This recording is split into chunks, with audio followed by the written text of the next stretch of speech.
جلسے کی دوسری نشست ہے، اب قریب ہی اختتام کی طرف بڑھتی جا رہی ہے، پہنچ جائے گا یہ جلسہ۔ بہت ہی خوبصورت انداز میں آپ حضرات ماشاءاللہ آپ کا یہ جلسہ بڑا کامیاب، اور جس اسٹیج پر پورے علاقے کے سرپرست، ہم سب کے بڑے، ہم سب کے مشفق و کرم فرما نمونہ اسلام حضرت مولانا وسیع سلیمانی صاحب دامت برکاتہم تشریف فرما ہو، یہ اس پروگرام کی کامیابی اور مقبولیت کی ضمانت ہے۔ واقعتاً سرپرست تو آپ نے بہت دیکھے ہوں گے، لیکن اس طرح کی سرپرستی فرمانے والے بھی آپ نے دیکھے۔ ہمارے حضرت مولانا ماشاءاللہ صبح سے آپ کے جلسے میں اسی طریقے سے ذمہ داری نبھائے ہوئے ہیں، اور جب تک دعا نہ ہو جائے تب تک مکمل طور پر اپنی سرپرستی فرماتے رہیں گے ماشاءاللہ۔ کتنے اچھے سرپرست آپ کو ملے، آپ کے مدرسے کو، آپ کے علاقے کو، ہم سب کو اللہ آپ کی عمر میں برکت عطا فرمائے، اللہ ہر طرح کی پریشانیوں سے حفاظت فرمائے۔ میرے محترم بزرگوں اور دوستوں، میں نے قرآن کریم کی ایک آیت تلاوت کی ہے۔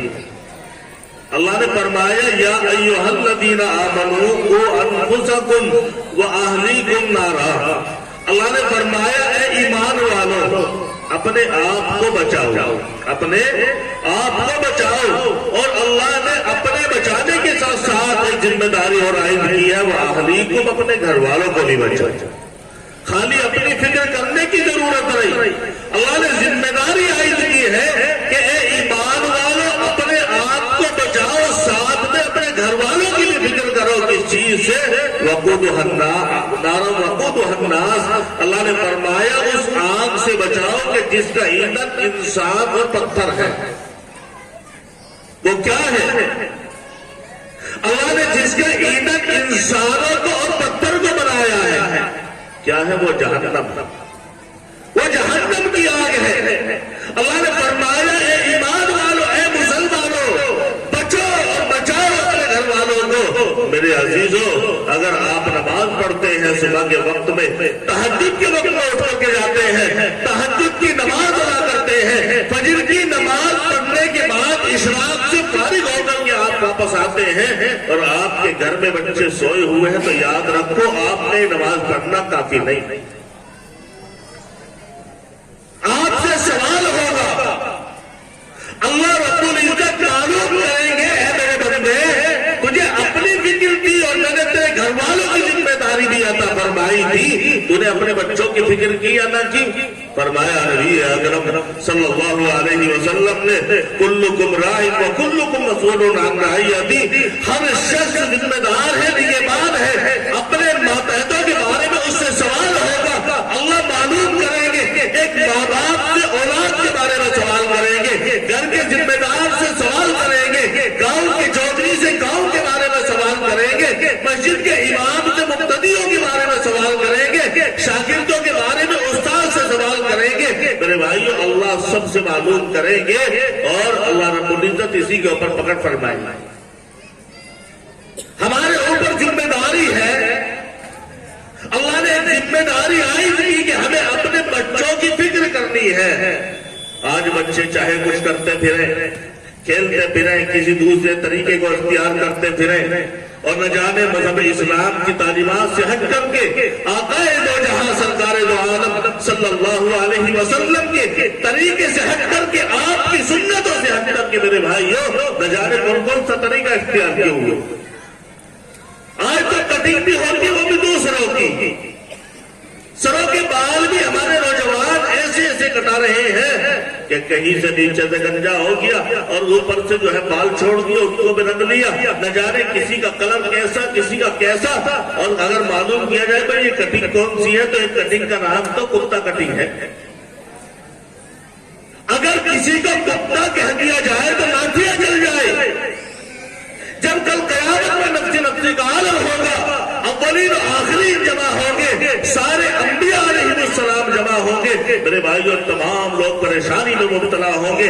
اس وقت کوئی کسی کی سفارش نہ کرے گا، دونوں جہاں کے سردار خاتم الانبیاء جناب محمد محمد رسول اللہ صلی اللہ علیہ وسلم ہی سفارش فرمائیں گے. اگر آپ یہ معلوم کر لیں کہ میرے بھائی تجھے تو میری کٹنگ کی پسند نہیں آئی تھی, تو بتاؤ سفارش ہو جائے گی ہمارے لیے. آج ہمارا بچہ نہ جانے محبت میں چاہے کتنا بھی غلط کام پہ اتر جائے, ہم محبت میں کچھ نہیں کہتے. اور چھوٹے چھوٹے بچوں کو بہت سا دیکھا ہم نے, چھوٹا سا بچہ ہے ابھی, اسے خود بھی تمیز نہیں, باپ خود لے جا کے کہتا ہے کہ اس کا لباس بھی ہے, اس کی شکل بھی ہو جانی چاہیے. یہ محبت میں سب کچھ ہو رہا ہے. آقائے دو جہاں سرکار دو عالم صلی اللہ علیہ وسلم, آپ کی محبت کا یہ عالم تھا حضرات حسنین کے ساتھ کہ حضرت حسن رضی اللہ تعالیٰ عنہ کو کاندھے پہ بٹھا کر کے آپ چل دیا کرتے تھے. کبھی کبھی آپ نماز ادا فرما رہے ہیں, حضرت حسن رضی اللہ تعالیٰ عنہ آئے, چھوٹے سے بچے کھیلتے ہوئے آپ کی پشت کے اوپر, نبی علیہ السلام کی پیٹھ کے اوپر بیٹھ گئے. میرے بھائیوں, محبت کا جو عالم تھا کہ آپ نے اس وقت تک سر نہیں اٹھایا سجدے سے جب تک کہ نواسے کو آرام سے اپنی پشت کے اوپر سے نہ اتار دیا. تو محبت کا جو یہ عالم ہے. لیکن اگر کوئی ناجائز کام ایسا ہو رہا ہے, ہمارے بچوں کے ہاتھ میں, بچیوں کے ہاتھ میں موبائل ہے, ہم نے نہیں دیے, کبھی معلوم کیا ہے کہاں سے آیا. اگر ہمارا بچہ گنا لے کر کے آیا اور ہمارے پاس تو ہے نہیں کھیت میں, تو یہ کہاں سے آیا, کبھی سوال کیا. اگر کسی کے درختوں کے اوپر سے امرود توڑ کر کے لایا تو بتلاؤ جائز ہوگا نہ جائز ہوگا. نبی اکرم صلی اللہ علیہ وسلم کی خدمت میں ایک شخص نے آ کر کے کچھ کھجوریں پیش کیا, رسول اللہ یہ آپ غربا اور مساکین کے درمیان میں تقسیم فرما دیں, یہ صدقے کی کھجوریں. صدقہ آقائے دو جہاں سرکار دو عالم صلی اللہ علیہ وسلم اور آپ کی اولاد کے اوپر, آل کے اوپر حرام تھا. صدقے کی کھجوریں رکھی ہوئی ہیں. نبی اکرم صلی اللہ علیہ وسلم نماز ادا فرمانے میں لگے ہوئے ہیں. حضرت حسن رضی اللہ تعالیٰ, چھوٹے سے بچے کھیلتے ہوئے آئے, معلوم نہیں کہ یہ کھانے کی چیز نانا کے گھر میں رکھی ہوئی ہے, یہ کون سی ہے, جائز ہے یا ناجائز ہے. چھوٹے سے بچے تھے آپ, نانا کے کھانے کی چیزوں کو معلوم کرنے کی ضرورت نہیں. آپ نے کھجور اٹھائی, منہ میں دے لی. نبی اکرم صلی اللہ علیہ وسلم نے, میرے بھائیوں, محسوس کر لیا کہ نواسے نے ایک کھجور وہ جو اس کے لیے حرام تھی. حرام کا لقمہ اگر منہ کے اندر جائے گا, یاد رکھو میرے بھائیوں, بعض حضرات نے لکھا ہے کہ 40 روز تک ایک لقمہ اگر حرام کا کھا لیا تو کوئی دعا قبول نہیں ہوگی. آج ہماری کمائی کیسی ہے, ہمیں اس چیز کی بھی فکر نہیں. ہمارے بچے اپنی تعلیم حاصل کر رہے یا دوسری کسی لائن کو اختیار کیوں, اس کا بھی فکر نہیں. نبی اکرم صلی اللہ علیہ وسلم نے یہ نہیں سوچا کہ نواسا چھوٹا سا ہے, بچہ ہے, حرام حلال کی تمیز آئندہ چل کر کے ہو جائے گی, چلو تو بچہ ہے کر دیا, بچے کے اوپر تو ایسی ذمہ داری عائد نہیں ہوتی. نہیں, بلکہ آقا نے جب تک اپنے نواسے حضرت حسن رضی اللہ تعالیٰ عنہ کے منہ سے اس کھجور کا ذرہ ذرہ نہ نکال دیا, تب تک آپ کو سکون نہیں ہوا.